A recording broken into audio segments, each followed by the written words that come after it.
News तक अब नए अंदाज में।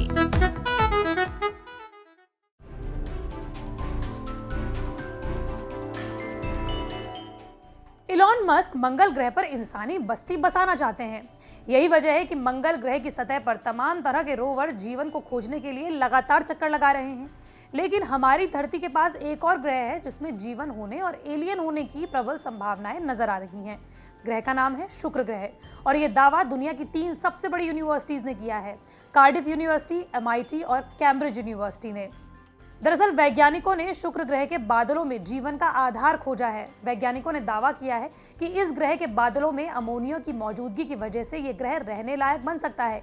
इसके पीछे वजह यह है कि शुक्र पर जिस भी तरह का जीवन है वो ऐसे केमिकल रिएक्शन को जन्म दे रहे हैं जो एसिडिक वातावरण को रहने योग्य बना रहे हैं। शुक्र ग्रह यानी कि वीनस के ऊपरी वायुमंडल में ऐसे कई अजीबोगरीब बदलाव हो रहे हैं जिसकी वजह से वैज्ञानिक परेशान हैं। इसे लेकर एक हाइपोथेसिस हाल ही में नेशनल अकेडमी ऑफ साइंसेज में प्रकाशित हुई। इस हाइपोथेसिस को कार्डिफ यूनिवर्सिटी, MIT और कैम्ब्रिज यूनिवर्सिटी के वैज्ञानिकों ने मिलकर बनाया है।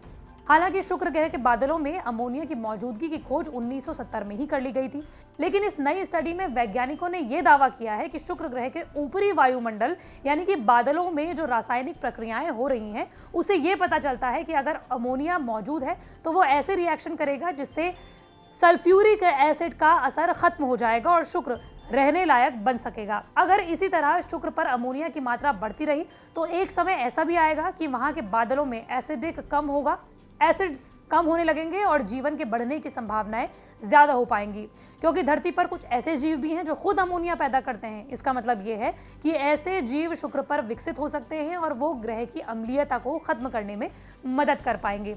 कार्डिफ यूनिवर्सिटी के school of physics and astronomy के प्रोफेसर और इस स्टडी के को-ऑथर का कहना है कि शुक्र ग्रह पर कुछ ऐसा हो रहा है जो अमोनिया बना रहा है। अगर अमोनिया इन बादलों की एसिडिटी को खत्म कर दे तो जीवन संभव है। शुक्र ग्रह पर रहने योग्य वातावरण बन सकता है। इसी स्टडी को करने वाले वैज्ञानिकों का दावा है कि शुक्र ग्रह पर जीवन की उत्पत्ति बिजली के गिरने या फिर ज्वालामुखी के फटने से हो सकती है। वहीं MIT के department of earth, atmospheric and planetary sciences की प्रोफेसर सारा सीगर ने भी कहा है कि शुक्र ग्रह पर अमोनिया होना ही नहीं चाहिए था, क्योंकि उसका वातावरण उसके हिसाब से नहीं बना है। शुक्र ग्रह पर अमोनिया का मिलना जीवन के संकेत की तरफ इशारा करते हैं। हालांकि 2 महीने पहले एक स्टडी आई थी जिसमें कहा गया था कि शुक्र ग्रह यानी कि वीनस जो है उस पर जीवन न कभी था और न ही भविष्य में होने की संभावना है। और इसी तरह की अलग अलग स्टडीज भी आई हैं जिसमें वैज्ञानिकों ने कहा था कि अगर कोई भी एलियंस की खोज करना चाहता है तो उसे शुक्र से अपना ध्यान हटाना होगा, क्योंकि वहां की गर्मी में किसी भी तरीके का जीवन संभव नहीं है। दरअसल शुक्र ग्रह पर सूर्य की गर्मी धरती से ज्यादा पड़ती है, इसलिए वहां पर जीवन संभव नहीं है।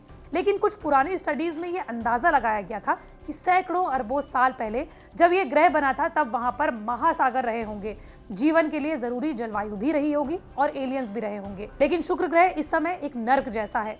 वहां की सतह हड्डी की तरह सूखी और जलवायु सूरज की तरह गर्म है। वहां इतनी गर्मी है कि वो लेड तक को पिघला सकता है।